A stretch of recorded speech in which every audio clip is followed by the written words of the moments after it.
Yo, what's up guys, ilji here, and some of you guys might be wondering if I bought the new Zed skin, and all I could say is I would not buy a gacha related League of Legends skin. I saved that for my real gacha girls. But yeah, this game is against Ekko with Halo Blades. I'm going to go over the trading patterns and the mid to late game, how to fight him, all of that good stuff. I went Electrocute because I'm just spamming Electrocute to see how it works and if it's better than Conqueror. I don't think it is. But this game I also went full selfless kind of build without the resets like Hubris or Axiom. Just going full practical damage, dueling, Voltaic, Eclipse, Cleaver, Death Dance, more very practical items.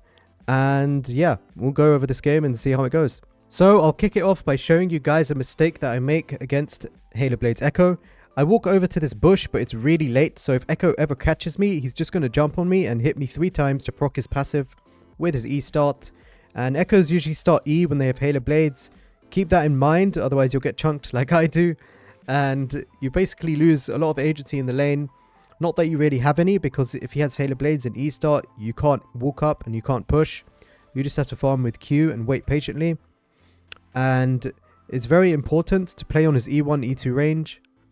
Not just his small E or not just his E2, both E1 and E2. Like right now I'm very far away, I'm on that range, just so that if he uses his E1 you're not in range to get E2'd, and then you'll also unlock some control and availability in the lane.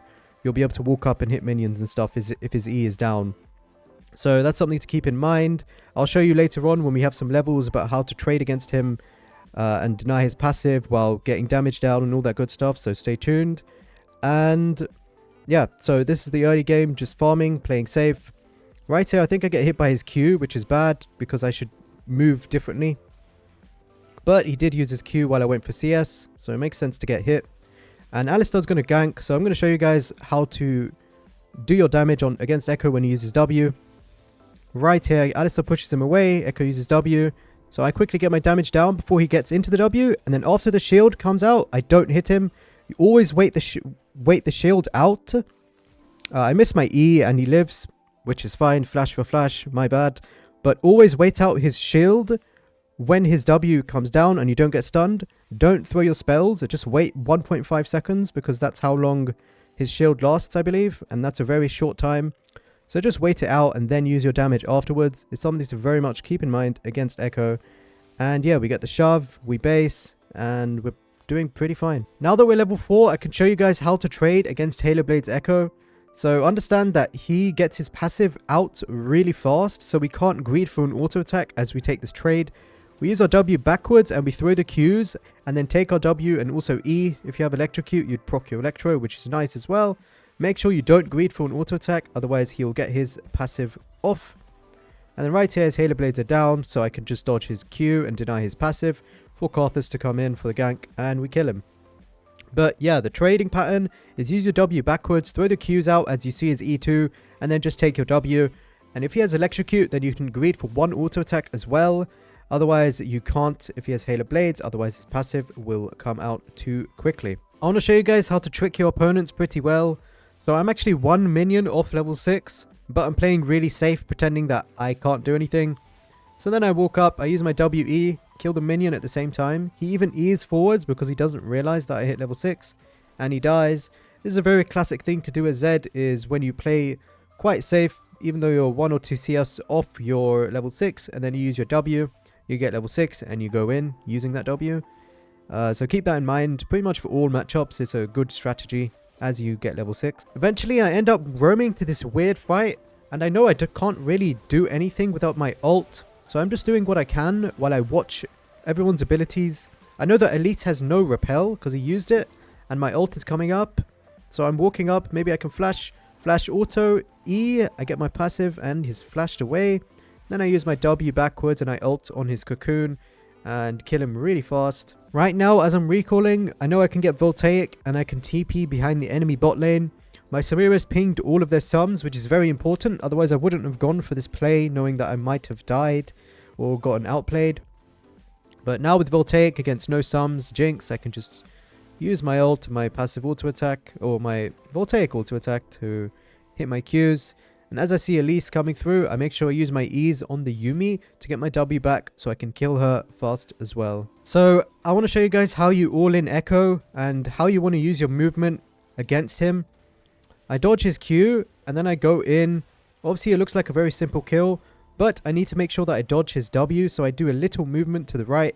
And it's very important to do these small movements to the right and left as you're chasing an Ekko, knowing that his W is coming down, because you don't want to get stunned. That's the only way he would really get away. As I walk to take this blue buff, I want to show you guys how you want to use your E to get away from sticky situations. So I go in on this Elise, but then Camille jumps in.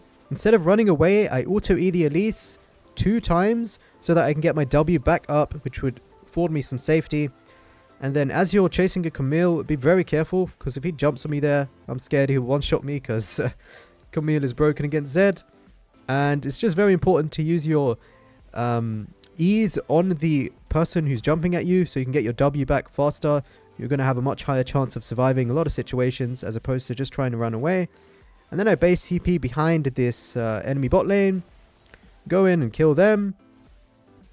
And Ekko is taking my bot tower, so I run straight there if I forward it a bit. I'm thinking about how to go about this. I go for the minions instead, because he's not going to get the tower anyways. Then I ult on his W, because I don't want to get stunned. And he ends up dying. So my team is fighting a bit, and I was farming, which is fine.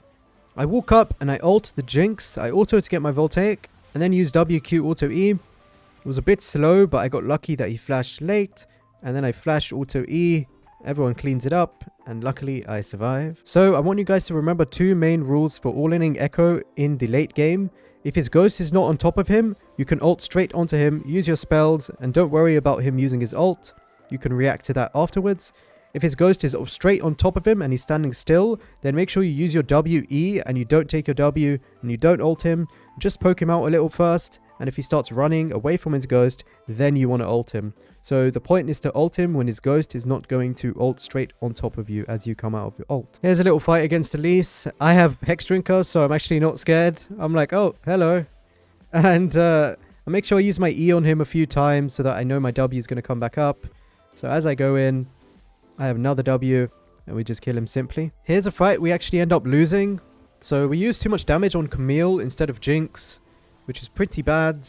I have no electrocute as I go in. I also get exhausted, and I don't really deal enough damage, which is a bit painful. I feel like Conqueror would make me feel a bit better, even if we wouldn't kill them there. But now we start worrying. Maybe we will lose, but we'll see how it goes. Right now I'm bot lane against Camille, and I'm trying to bait her in because I have a Karthus, which I do by using W. But the key thing I want you to look at here is after I ult, instead of just standing and auto-attacking, I always run away from my shadow if the ult shadow is on top of me. So when you ult a Zed, make sure that you try your best to create as much distance as you can between your ult shadow and your Ws, for example, because that will give you the most agency to survive. Especially if your shadows are too close together, it's really bad because you don't have enough mobility and agency. Right here we're collapsing on Ekko, but I want to show you guys using your W to dodge his W at the last second. Don't be afraid to do that because it's very important to not get stunned. Okay, in this upcoming fight, I want you guys to observe how I use my E's because it's very important in late game Zed team fighting. So I walk up, I use WE, and then I Q. I wait 1 second to get my E up again, and as I take the W, I auto E for my W cooldown, and then I place a W trying to kill Elise. But then I auto E this Ekko once to get another reduce on my W. And as I go in on this Jinx, I E her as well, which gives me my W, which allows me to place it and take my ult shadow. And then I could, you know, go back in after the exhaust has run out. But the key thing there is I always weave in the melee range auto E's because it gets your W back up faster. And that's very important to do throughout the team fights. Instead of just thinking very linearly, just try to think about how to get your next W up and how to play efficiently. After that, nothing much else really happens. We killed Ekko in top lane, and now we just teleport in and run down the rest of the enemy team. So yeah, I hope this video was useful and all that good stuff. I hope you guys enjoyed watching it. More to come soon, yada yada yada. And I'll see you in the next one. Peace.